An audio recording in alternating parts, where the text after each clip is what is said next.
All right, guys, Traversal ENT in a building, guys. We're back with another one. That's right, we're releasing them boom, boom, boom today. We're on it today. Listen up. I want to point something out to the whole Deontay Wilder looking to get upwards of 80 million US dollars just for sitting and waiting for his trilogy fight against Tyson Fury, guys. And the whole Derek Chisora talking about it. Now, guys, I'll tell you this. Don't take anything that Derek Chisora tells you as gospel, right? Derek Chisora is not a promoter. Derek Chisora is not a manager of any fighter. Derek Chisora is just assuming, all right? Now, granted, Derek Chisora's statement isn't far-fetched. It isn't. Deontay Wilder does seek to get money. But what he doesn't understand is this, and I don't believe Derek Chisora mentioned this, right? Is that the fight between Deontay Wilder and Tyson Fury is pretty much over, right? Does Tyson Fury have to honor his commitment? Not in the sense of him having to get into the ring with Wilder anymore. No. All right? I want you lot to understand that. Tyson does not have to, he is not obliged to get in the ring with Deontay Wilder. There is other ways of Tyson honoring that commitment or Team Fury honoring it. They can simply pay Wilder money. They can compensate Deontay Wilder. Now, I had read an article yesterday in more detail about it. I suppose if I had it open, I could give you lot specifics, but I don't want to bore you lot too much with the details. I'll summarize it for you, right? So Tyson Fury can get out of that third fight by simply compensating Deontay Wilder, guys. He doesn't have to get into the ring with Deontay Wilder. Now, one thing that you lot have to understand is Tyson Fury, he does not want to fight Deontay Wilder anymore. He has given Deontay Wilder the opportunity, and Deontay Wilder did not take it, right? For whatever reason. So, or delayed it for whatever reason, right? Which I'm not going to go into. Now, guys, I want to cast your minds back to someone else who did something similar with Tyson Fury. Tyson Fury is a man who runs out of patience with a fighter, with fighters. Wilder wouldn't be the first person to exhaust Tyson Fury's patience. Now, understand that Fury was ready, prepared, training for Wilder. Wilder, no comeback. And that really aggravated him. I don't want to swear, but it really, really put Fury at boiling point. The fighter that brings back to mind, who did something similar, was David Haye. David Haye was scheduled to fight Tyson Fury. These guys had press conferences. They started, a lot of Londoners attended it, and all around, up and down the country, everyone was excited for the fight. They were starting to talk about the fight. The fight was imminent. Guess what? David Haye pulled out of the fight for whatever reason. I don't actually remember the reason top of my head now, but for whatever reason it was, David Haye pulled out of the fight. Fight delayed. Tyson Fury got vexed about that, but he was patient and he waited for Haye. What did Haye do? Delayed it again. Correct me if I'm wrong, but I think Haye delayed it on 2 occasions. Fury said, you know what, enough's enough. I'm never, ever fighting David Haye ever again. And to be honest with you guys, it's a shame for Haye, because you see, Haye was still, at that time, Haye was still in fighting shape. This is before Haye fought the, what's his name? Tony Bellew, etc. This is way before that. Haye was still in good fighting shape.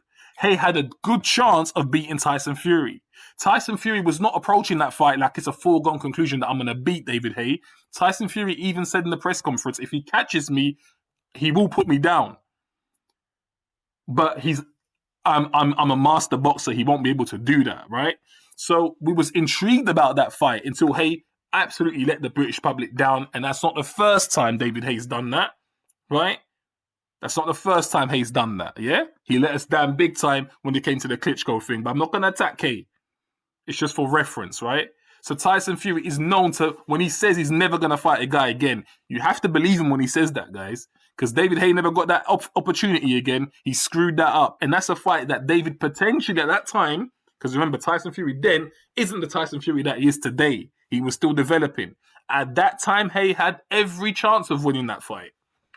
All right? He had every chance of winning that fight. It was, I'd say, I'll tip the favor slightly towards Haye back then. Slightly towards Haye.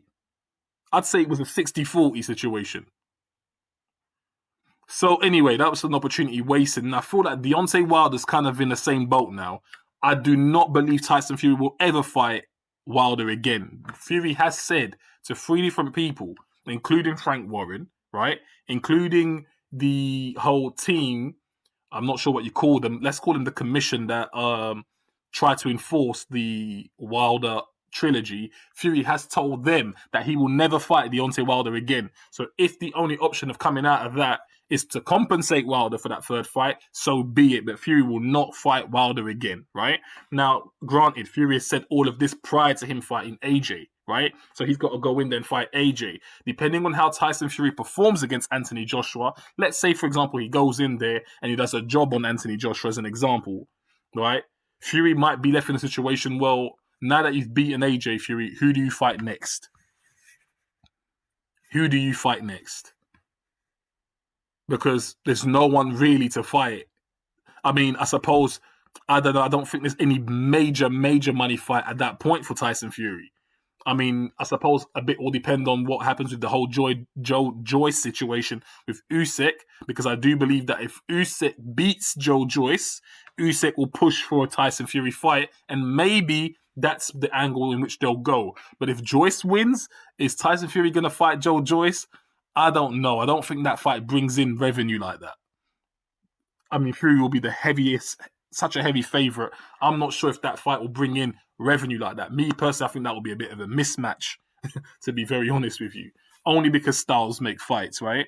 So, but if AJ is to win, everybody is going to want to see the Anthony Joshua and Deontay Wilder fight, because them two have never had history, right? Now, I'll end this video with this, right? Deontay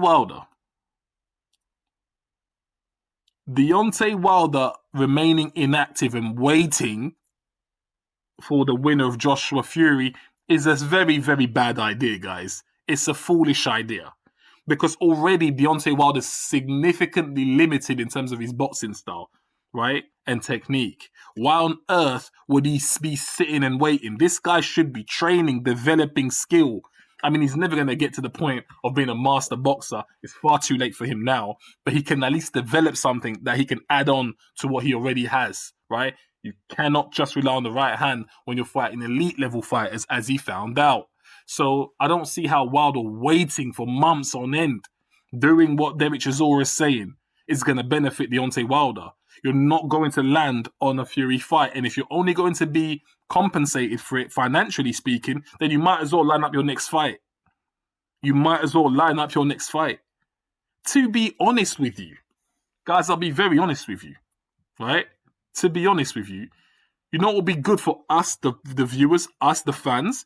What would be great would be on the Joshua Fury main event, that pay-per-view right there. On that card, they should have Deontay Wilder on that card as his comeback fight. I mean, I know that's never going to happen, but they could have that and they should have that.